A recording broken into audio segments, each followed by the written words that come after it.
Commander Velkos adjusted his 6 eyes in what could only be described as cosmic disbelief.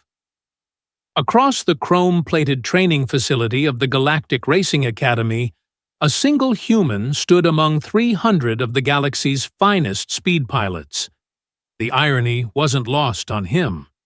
Here was a species that had only recently discovered faster-than-light travel, standing shoulder to tentacle with beings who had been breaking light barriers since before Earth's sun was even a twinkle in the cosmic eye. "This has to be some kind of joke," muttered Lieutenant Zrix, his mandibles clicking with nervous energy. "The humans barely qualify as sentient, let alone capable of competing in the Velocity Championships." Velkos couldn't argue with that assessment. Humans had a reputation throughout the galaxy that was, well, less than stellar. They were known for their bizarre tendency to survive impossible situations through sheer stupidity and luck. Their war strategies made no sense. Their diplomacy consisted mainly of offering strange beverages and making small talk about weather patterns. And now, apparently, they thought they could race. The human in question was a young female named Maya Torres. She couldn't have been more than 25 Earth years old, which was practically infant stage by galactic standards. Her dark hair was pulled back in what humans called a ponytail, and she wore the standard Academy flight suit that looked comically oversized on her small frame. What made the situation even more ridiculous was her apparent complete lack of awareness regarding just how outclassed she was. "Attention, cadets!" boomed the voice of Instructor Grix 9, a towering Xerillian whose species had been racing at light speeds when humans were still figuring out fire. "Just one thing before we begin. YouTube tells me 94.3% of you watching aren't subscribed. Subscribing is free. It really supports the channel, and you'll get more amazing HFY sci-fi stories delivered straight to you. Don't miss out. Today begins the preliminary trials for the Galactic Velocity Championships. Only 50 of you will advance to the next round. The rest will return to your home systems with the knowledge that you weren't quite fast enough." A ripple of nervous energy swept through the assembled group. These weren't just any pilots. They represented the absolute elite from across the galaxy. There were Zephyrians, whose natural reflexes operated at quantum speeds. Voltaic pilots, whose electrical neural systems processed information faster than most computers. Even a few temporal dancers, beings who could literally slip between seconds to gain advantages in split-second decisions. And then there was Maya Torres, who was currently examining her racing gloves with the casual interest of someone waiting for a bus. Velkos had done his research on human physiology, mainly out of morbid curiosity. Their reaction times were laughably slow by galactic standards. Their visual processing was limited to a narrow spectrum. Their bodies were fragile, requiring specific atmospheric conditions just to remain conscious. In every measurable category, they ranked somewhere between barely adequate and evolutionary mistake. "First trial begins in 10 minutes, announced Grix 9. "You'll be piloting Standard Academy interceptors through the spiral maze. The course record currently stands at 47.6 seconds, held by Cadet Rix Stell of the Andromedan Racing Guild." Rix Stell, a being that looked like someone had crossed a dolphin with a rocket engine, preened visibly at the mention. His species had evolved in the gravity wells of binary star systems, making them natural pilots with reflexes that bordered on precognitive. Maya Torres raised her hand. Actually raised her hand, like she was in some primitive educational facility. "Yes?" Grix 9's voice carried the patience of someone used to dealing with species of varying intelligence levels. "Quick question," Maya said, her voice carrying that peculiar human accent that made everything sound like a casual observation. When you say standard Academy interceptors, are we talking about the Mk7 Starburst models or the newer Mk8 quantum drives? The facility fell silent. Not the good kind of silent, but the kind of silent that happens when someone asks a question so fundamentally stupid that it breaks the conversation. Even Velkos found himself staring. The fact that a human could even identify different interceptor models was surprising enough. That she seemed to care about the specific variant was downright bewildering. The Mk8, Grix9 replied slowly, as if speaking to a particularly dim child. Is that a problem, Cadet? Oh, no problem at all, Maya shrugged. Just wanted to know if I should expect the steering lag on the port thrusters. The Mk8 has that quirky little delay in the tertiary maneuvering system. Now the silence was different. This was the silence of 300 elite pilots suddenly realizing that the human knew something they might not. Velkos felt his confidence waver slightly. Steering lag in tertiary maneuvering systems wasn't exactly common knowledge, even among experienced pilots. Instructor Grix9's expression shifted from condescending patience to mild interest. You're familiar with the Mk8 specifications.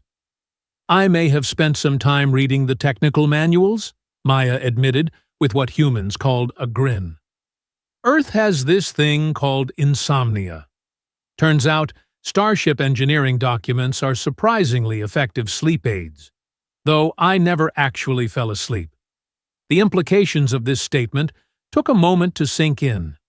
She had read the technical manuals, for fun, during periods when she couldn't sleep, which meant she had essentially memorized the engineering specifications of advanced Starship technology as a form of light entertainment. Right, Grix9 said, clearly not sure how to process this information. Pilots to your assigned interceptors. The Academy's flight bay was a marvel of engineering that never failed to impress visitors. Rows of gleaming interceptors stretched across a floor that could have served as a small city. Each ship was a masterpiece of velocity engineering, designed to push the boundaries of what was physically possible while keeping the pilot alive. Mostly alive, anyway. Velkos found himself assigned to Interceptor Designation 47, right next to Maya's ship, number 46. He couldn't help but watch as she approached her craft with the same casual attitude she'd displayed during the briefing. Most pilots, even experienced ones, showed some signs of pre-flight nerves. Racing interceptors were notoriously unforgiving machines that could kill you in 17 different ways before you even left the hangar. Maya was whistling, actually whistling some bizarre human melody while conducting her pre-flight inspection. Nervous? Velkos asked, more out of curiosity than friendliness. About what? Maya glanced up from where she was examining the ship's thruster configuration. Oh, the race? Nah. I mean, what's the worst that could happen? We crash at light speed and get scattered across several dimensions? Sounds like a Thursday back home. This response was so fundamentally wrong that Velkos wasn't sure how to respond. Fear of multidimensional death was generally considered a healthy survival instinct. The fact that Maya seemed to view it as a minor inconvenience was either incredibly brave or incredibly stupid. Knowing humans, it was probably both. Besides, Maya continued, patting her interceptor's hull with obvious affection, these ships are beautiful. Look at this engineering. The power-to-weight ratio is absolutely gorgeous. And the way they've balanced the gravitational compensation with the inertial dampeners, it's like someone wrote poetry in mathematics. Velkos stared at her. In all his years of military service, he had never heard anyone describe starship engineering as poetry. Technical specifications, yes. Performance parameters, certainly. But poetry? That was a uniquely human perspective, and it was beginning to make him uncomfortable. The pre-flight checks completed, pilots began climbing into their cockpits. The Interceptor's control systems were designed to interface with a variety of alien physiologies, but they were primarily built for beings with faster reflexes and more sophisticated sensory processing than humans possessed. Watching Maya settle into her pilot's seat was like watching a child try to operate heavy machinery. "Pilots, prepare for launch sequence," came Grix-9's voice over the communication system. The spiral maze consists of 47 navigational challenges, increasing in difficulty and speed requirements. Your ships will be monitored for performance and safety. Try not to die. It creates paperwork. The launch bay doors opened to reveal the training course, and Velkos felt his 3 hearts skip a beat. The spiral maze was a 3-dimensional obstacle course that twisted through space like a fever dream. Plasma barriers, gravity wells, temporal distortions, and moving obstacles created a challenge that pushed even experienced pilots to their limits. The fact that they expected anyone to navigate it in under 50 seconds seemed optimistic at best. Launch in 3, 2, 1. Execute! The interceptors screamed out of the bay like metallic fury given form. Velkos felt the familiar rush of acceleration as his ship leaped forward, G-forces pressing him back into his seat despite the inertial dampeners. Around him, other pilots were already jockeying for position, their ships dancing through the opening obstacles with practiced precision. He risked a glance at his tactical display to see how Maya was performing, and nearly flew into a plasma barrier from shock. Her interceptor wasn't just keeping up with the pack, it was moving with a fluid grace that seemed impossible for someone of her species. She wasn't fighting the ship's controls like most novice pilots. Instead, she seemed to be dancing with them, anticipating the craft's responses, and working with the machine rather than against it. "What the hell?" muttered Rick Stell over the communication channel, his usual confidence replaced by confusion. "How is the human still in formation?" That was an excellent question. By all rights, Maya should have been eliminated in the first 10 seconds, when the course threw them into a series of rapid-fire directional changes that required reaction times measured in microseconds. Instead, her ship was flowing through the obstacles like it belonged there. Velkos activated his ship's enhanced sensor array to get a better look at Maya's flying technique. What he saw made no sense. Her reaction times were still human slow by galactic standards, but she seemed to be compensating by reading the course itself. While other pilots were reacting to obstacles as they appeared, Maya appeared to be anticipating them based on the overall design pattern. "She's predicting the maze structure," he whispered to himself, realization dawning with uncomfortable clarity. The course designers had created the spiral maze using mathematical principles that would be familiar to any engineer. There were patterns embedded in the obstacle placement, logical progressions that made sense if you understood the underlying architecture. Most pilots were too focused on individual challenges to see the bigger picture. But Maya wasn't just flying through the course.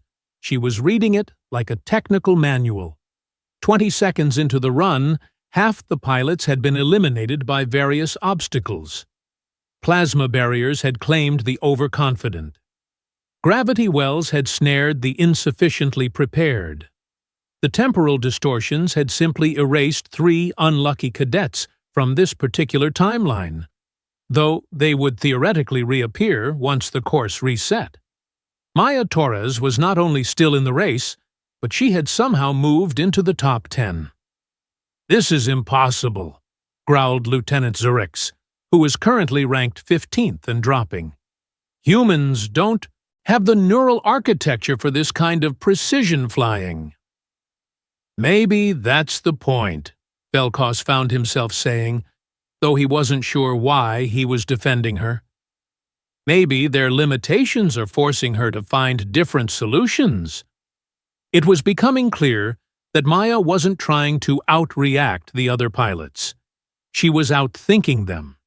Every move she made seemed calculated not just for the immediate obstacle, but for the next 3 or 4 challenges ahead.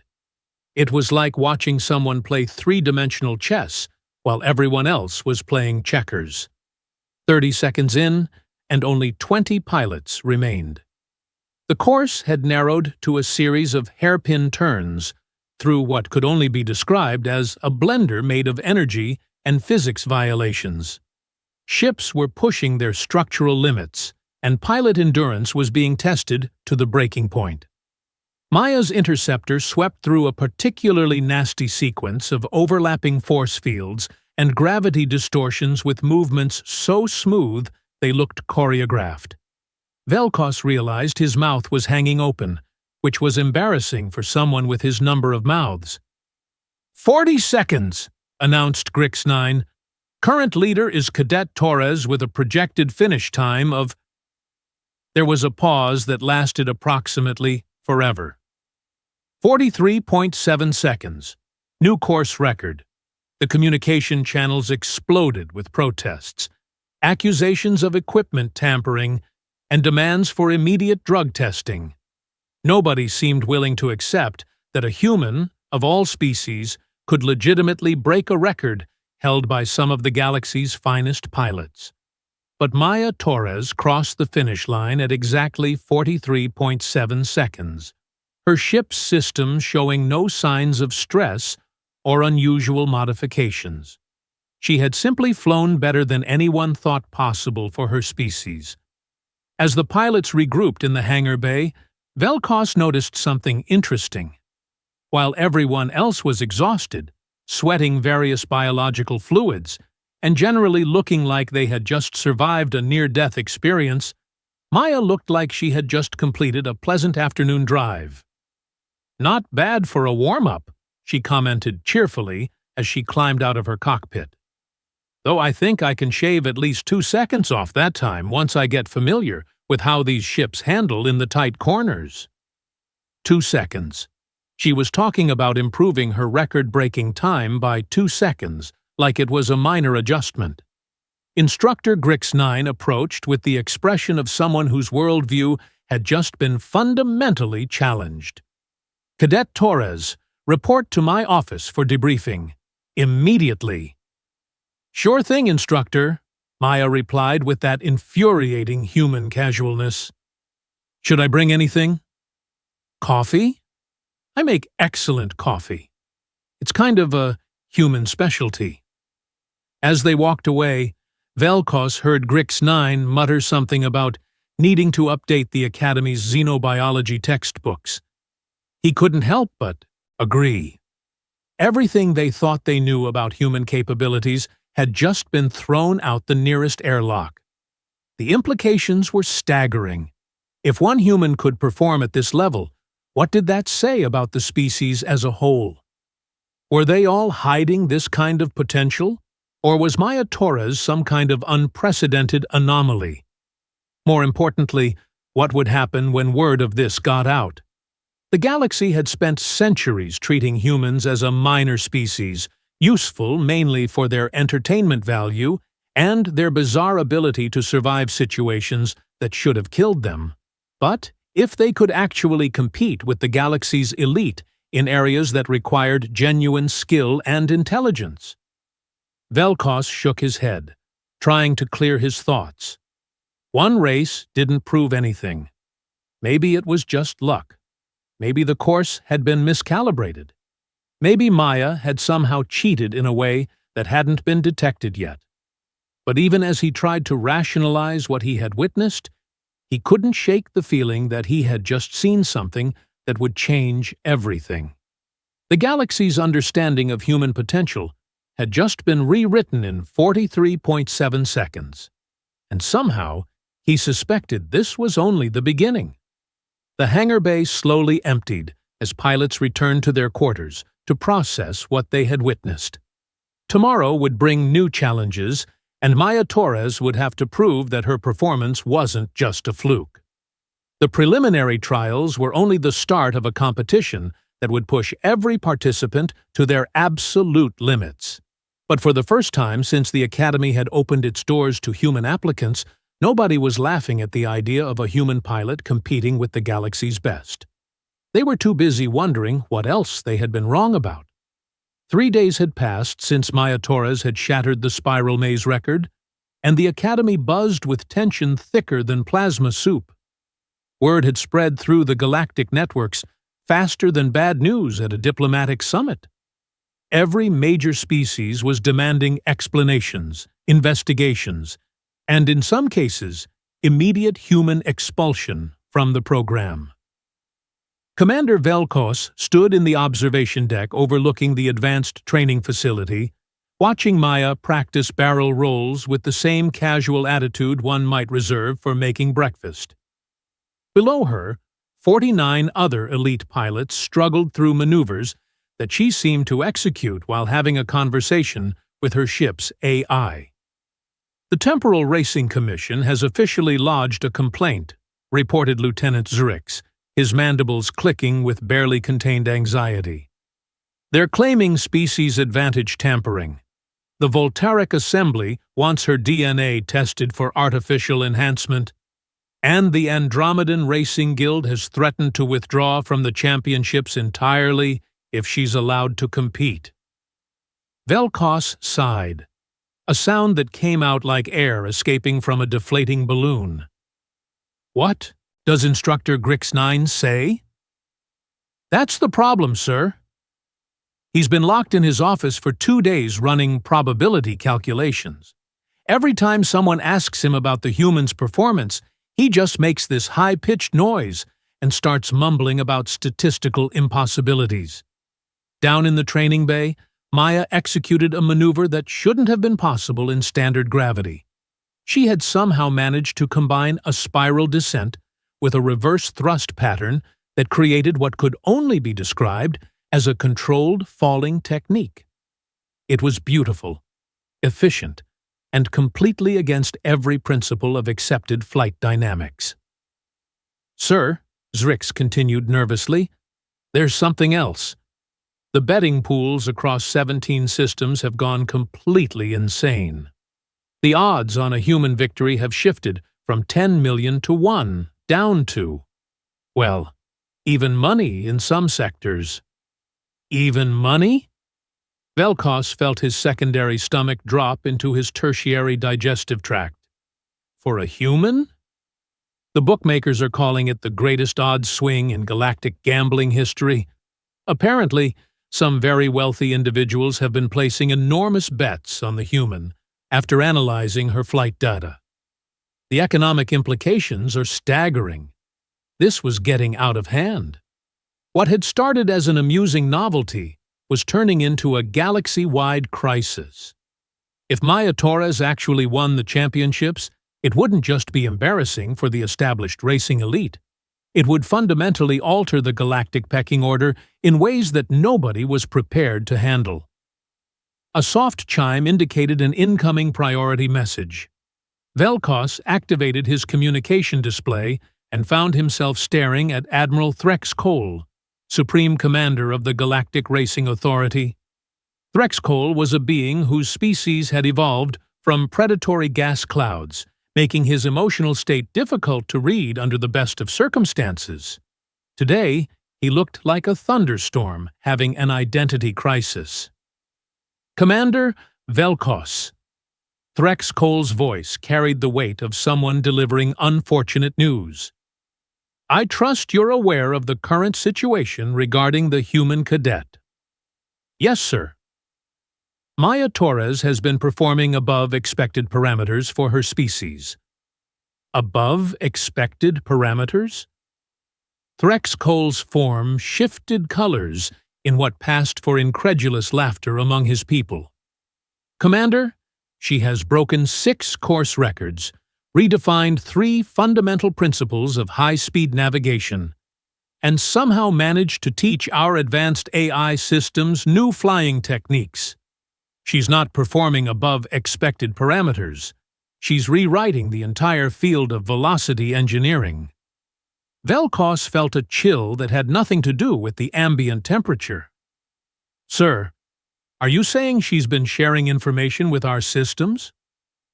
I'm saying our systems have been learning from watching her fly. The training AIs have been automatically updating their databases based on her techniques. We now have fighter craft that can perform maneuvers we didn't even know were possible 3 days ago. This was worse than Velkos had imagined. It wasn't just that Maya was fast. She was innovative in ways that were advancing galactic technology simply by existing in the same space as it. The implications were terrifying from a military standpoint. What are your orders, sir? The championships continue as scheduled. But I want full monitoring on every aspect of her performance. If she's using technology we don't understand, I need to know about it. If she's somehow cheating, I need proof. And if she's legitimately this good. Threx Cole paused, his form flickering with uncertainty. Then we need to completely reevaluate our understanding of human potential. The communication ended, leaving Velkos staring at the empty display. Below in the training bay, Maya had apparently convinced 3 other pilots to attempt her controlled falling technique. 2 of them had managed it successfully. The third had created what could generously be called an interpretive dance involving his ship, 2 gravity wells, and a bewildered maintenance droid. Sir? Zrix interrupted his thoughts. The next trial is scheduled to begin in 1 hour. The Phantom Nebula run. Velkos felt his confidence drain away completely. The Phantom Nebula run wasn't just difficult, it was potentially lethal. Pilots had to navigate through an artificially created nebula field while avoiding energy storms, gravitational anomalies, and obstacles that were specifically designed to be invisible to most sensor arrays. It required not just speed and skill, but intuition bordering on precognition. Surely, this would be where Maya Torres finally met her match. An hour later, Velkos found himself once again questioning everything he thought he knew about the universe. The pilots were assembled in the briefing room, where Instructor Grix9 was explaining the Phantom Nebula run, with the enthusiasm of someone describing a terminal illness. The nebula field contains 17 different types of energy interference, Grix9 announced, his voice carrying all the warmth of a tax audit. Your sensor arrays will be operating at 20% efficiency. Your communication systems will be intermittent at best. Your navigational computers will be essentially useless. You'll be flying on instinct, reflexes, and whatever passes for divine intervention in your particular belief system. Maya raised her hand again. Of course she did. Yes, Cadet. Quick question about the energy interference patterns.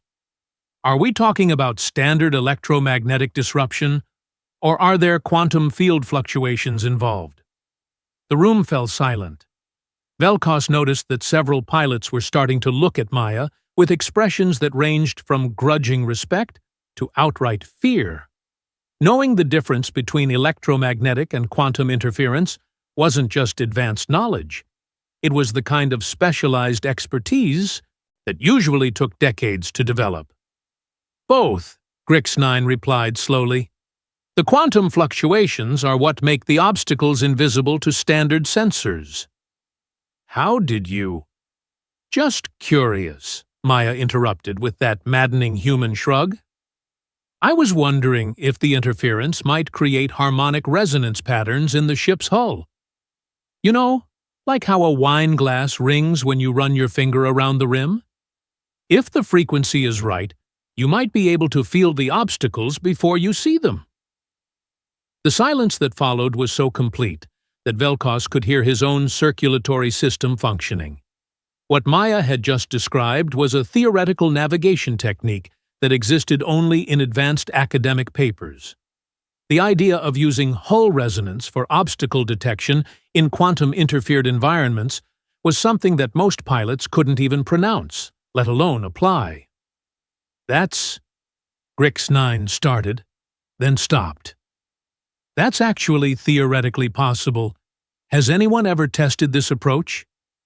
Not that I know of, Maya said cheerfully. But hey, there's a first time for everything, right? 20 minutes later, the pilots were launching into what looked like flying through a particularly angry rainbow that had decided to become sentient and homicidal. The Phantom Nebula was beautiful in the way that certain types of poison are beautiful. Gorgeous to look at, fascinating to study, and absolutely deadly if you got too close. Velkos watched his sensor displays flicker and die as his interceptor plunged into the interference field. Around him, other pilots were already struggling with the disorientation that came from flying essentially blind at speeds that could turn mistakes into very brief learning experiences. His tactical display managed to maintain minimal functionality, showing the approximate positions of nearby ships. Most were moving cautiously, feeling their way through the nebula like blind creatures in an unfamiliar cave.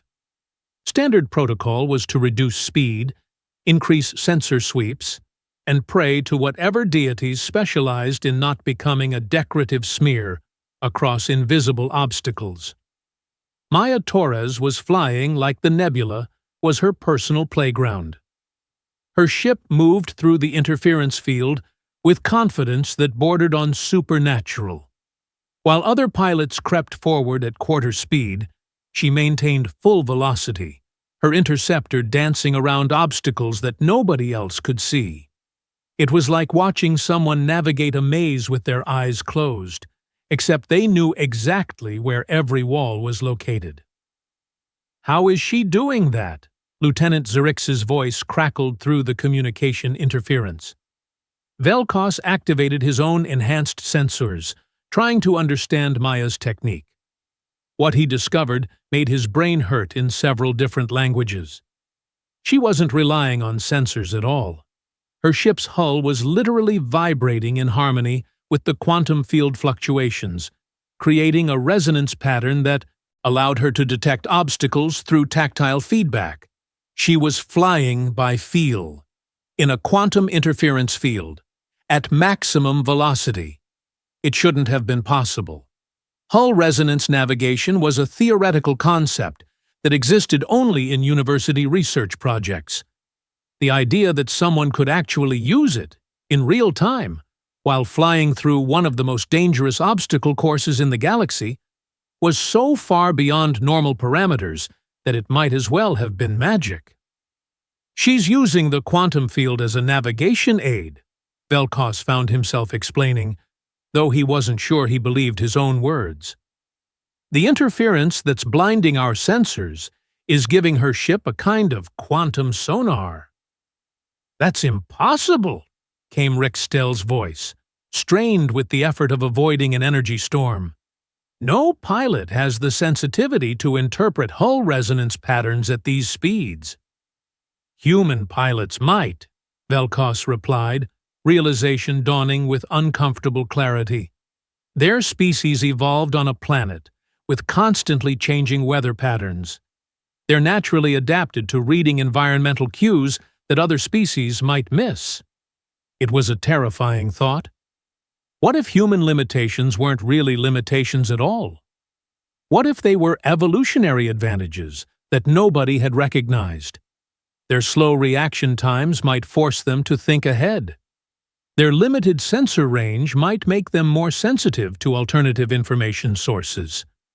Their fragile biology might push them to find creative solutions that stronger species would never consider. Maya's voice came through the communication system, clear and cheerful despite the quantum interference. "Hey, does anyone else hear that humming sound? It's like the whole nebula is singing. Kind of pretty, actually." The humming sound she was referring to was the quantum field resonance that was making navigation possible. The fact that she could hear it, interpret it, and find it aesthetically pleasing suggested a level of quantum sensitivity that most species couldn't achieve with advanced technology. 15 minutes into the run, Maya Torres emerged from the Phantom Nebula with a time that broke the previous record by nearly 30 seconds.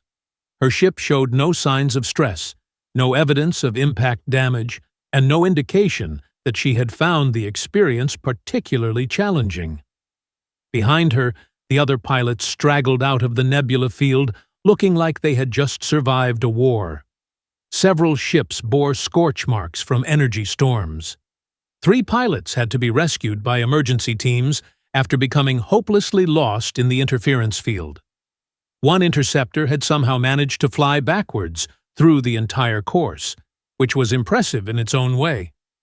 As the results were tallied, Instructor Grix9 approached Maya with the expression of someone whose reality had been fundamentally restructured.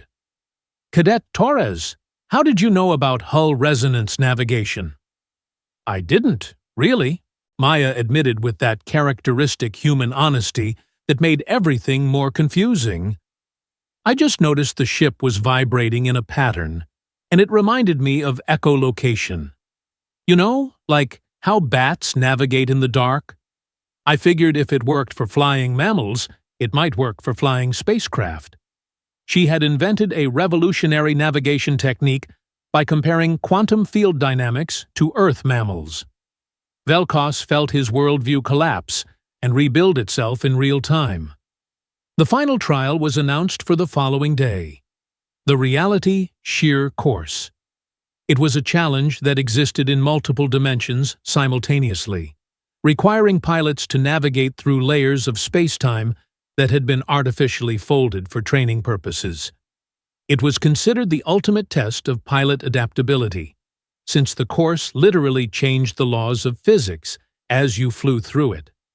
If Maya Torres could handle flying through sections of space where up became sideways and momentum worked backwards, then the galaxy would have to accept that humans weren't just lucky or clever. They were legitimately extraordinary.